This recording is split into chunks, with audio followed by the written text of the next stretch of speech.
नमस्कार मंडळी, सुवर्ण रेसिपी या माझ्या यूट्यूब चॅनलमध्ये मी तुमचे मनापासून स्वागत करते।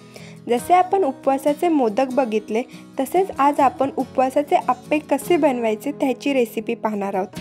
चला तर मंडळी, रेसिपीला सुरुवात करूयात।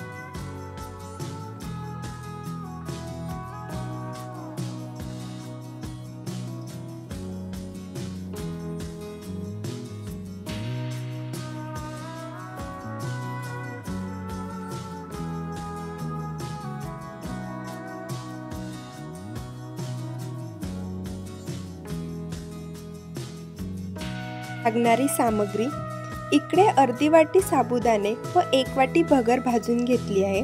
त्यातले वातडेपणा जाईपर्यंत आपल्याला ते व्यवस्थित भाजून घ्यायचं आहे। त्यानंतर आपण त्यांना पिठासारखे मिक्सरमध्ये बारीक करून घेणार आहोत। बारीक करून झाल्यानंतर आपण इकडे पहिले साबुदाण्याचे पीठ, त्यानंतर त्यामध्ये भगरचं पीठ, 1 वाटी दही, 2 किसलेले बटाटे, चवीनुसार मीठ व 2 हिरव्या मिरच्या ठेचून टाकणार आहोत। आता आपण हे सर्व व्यवस्थित मिक्स करून घेणार आहोत। जसजसे पाण्याची आवश्यकता लागेल तेवढं पाणी टाकून तुम्ही ते व्यवस्थित मिक्स करून घ्यायचं आहे। मिक्स करून झाल्यानंतर आपल्याला ते पीठ झाकून 2 तासासाठी ठेवायचं आहे। आता आपण चटणी कशी बनवायची ते बघूयात। त्यासाठी इकडे 1 लहान वाटी शेंगदाणे व 1 लहान वाटी तीळ मी भाजून घेतली आहे। आता आपण तीळ व शेंगदाणे एकत्र करून मिक्सरमध्ये बारीक करूयात। त्यामध्ये आपण 2 ते 3 हिरव्या मिरच्या टाकणार आहोत व चवीनुसार मीठ।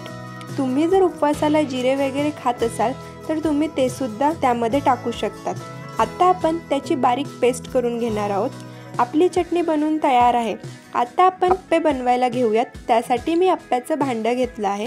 आता त्या आप्प्याच्या भांड्याला सर्वीकडे व्यवस्थित तेल लावून घेणार आहोत। तेल लावून झाल्यानंतर आपण एक भांड्यांमध्ये व्यवस्थित तयार केलेले मिश्रण टाकणार आहोत। मिश्रण टाकून झाल्यानंतर आपण ते 5 ते 7 मिनिटांसाठी शिजवून घेऊयात। एक बाजू शिजवून झाल्यानंतर आपण दुसरी बाजू पण तशीच शिजवून घेणार आहोत। तुम्ही बघू शकतात आपले आप्पे बनवून तयार आहेत। जसे आपण डाळीचे किंवा कडधान्यांचे आप्पे बनवतात तसेच आपण हे उपवासाचे आप्पे बनवले आहेत। अगदी सोपी सरळ रेसिपी आहे, खायला खूप छान लागतात। हे तयार केलेले आप्पे तुम्ही चटणीसोबत किंवा बटाट्याच्या भाजीसोबत देखील खाऊ शकतात। नेहमी साबुदाण्याची खिचडी करण्यापेक्षा काहीतरी नवीन करून खाऊयात। रेसिपी आवडल्यास कमेंटमध्ये नक्की सांगा व चॅनलवर नवीन असतील तर चॅनलला सबस्क्राईब करा, व्हिडिओ लाईक करा। अशाच नवनवीन रेसिपी घेऊन पुन्हा भेटूयात। तोपर्यंत धन्यवाद।